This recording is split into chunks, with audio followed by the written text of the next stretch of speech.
If you're a little bit older, then you must remember when movies were recorded in VHS, big cassettes that needed to be rewinded once you finished watching.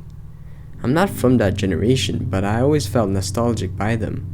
So I bought a recorder, a bunch of VHS, and made a list of classical movies I wanted to tape. It would take some time, so I figured it'd be better to do it at night. I connected my computer to my TV that was previously connected to the recorder. I would play the movie in some streaming platform being registered in the other end. The TV will also be programmed to shut down after the movie's duration. With all that said, I went to bed, taking another look to the probably over-engineered complex TV in front of me. I wake up with my phone's alarm. With a cup of coffee in my hand, I speed through the VHS to assure the quality. That's when I noticed it didn't shut down after the movie ended. It continued recording, this time through my computer's camera. It showed my room. I got curious and let it play. I moved around in my bed a few times and seemed to talk in my sleep, nothing more, until I spotted a person's shadow in the corner of my room. I stopped the video and increased the brightness. Perhaps it could be an optical illusion. But it didn't change, it only made more clear that someone was there. That person moved closer to me during the night, to the point where it was only a few feet away by the time the video ended.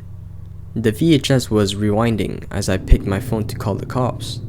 Before I could go through with it, I hear the sound of the tape starting to film again.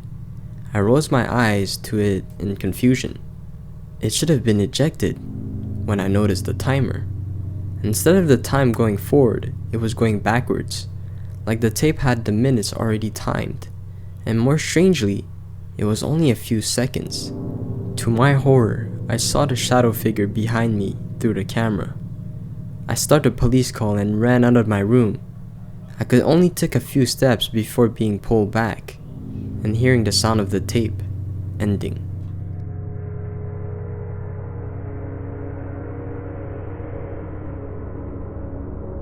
I'm 17 now, 15 when this story happened. I had a huge crush on this girl. For privacy reasons, we'll call her Rachel.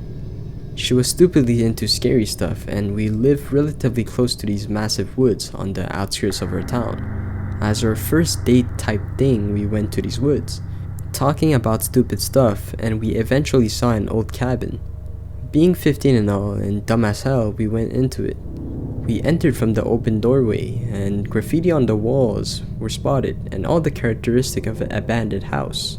We started going through the drawers and stuff to see if there was anything valuable. She called me over to this room of the house where she told me to look at the floor. There was a handle on the door of what looked like to be a hatch. We used the flashlights on our phones and opened the hatch that led to a staircase. I didn't want to go down, but she was dead set on it. I didn't want to be a wuss on our first date and went on with it.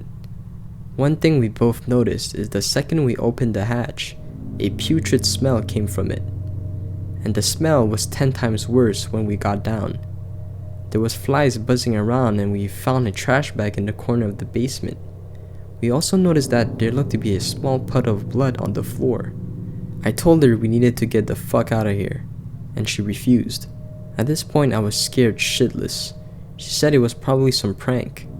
I yelled at her that it didn't make sense, and she pulled out her pocket knife and started to cut open the bag.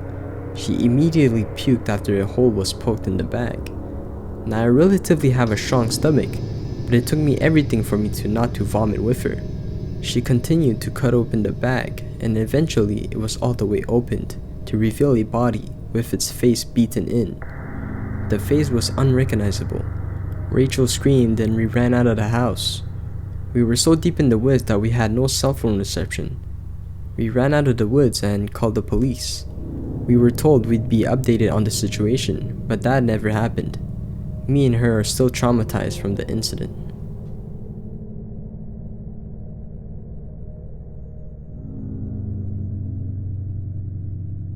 Recently, me and my girlfriend bought a new house. It's a 2-story house with a basement, good for us to store things that we don't want.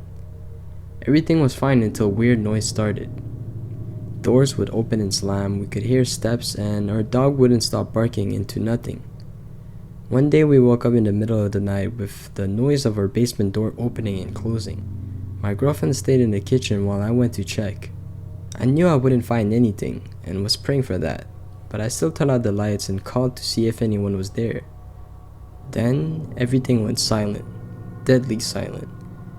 And then I heard a sound of someone running up the stairs to where I was. I sprinted back to the kitchen, and when I turned back, there wasn't anyone behind me. A lot of people experience paranormal activities at their house. We were an example of it. Many years ago, a young man moved into the same house that just had been built in a vacant lot. The days went by and the guy started to hear noise, as if someone was walking around the house. He tried to ignore it, but one day while he was fixing the basement door, he saw the lights turning on, and someone whispering, "Hello?"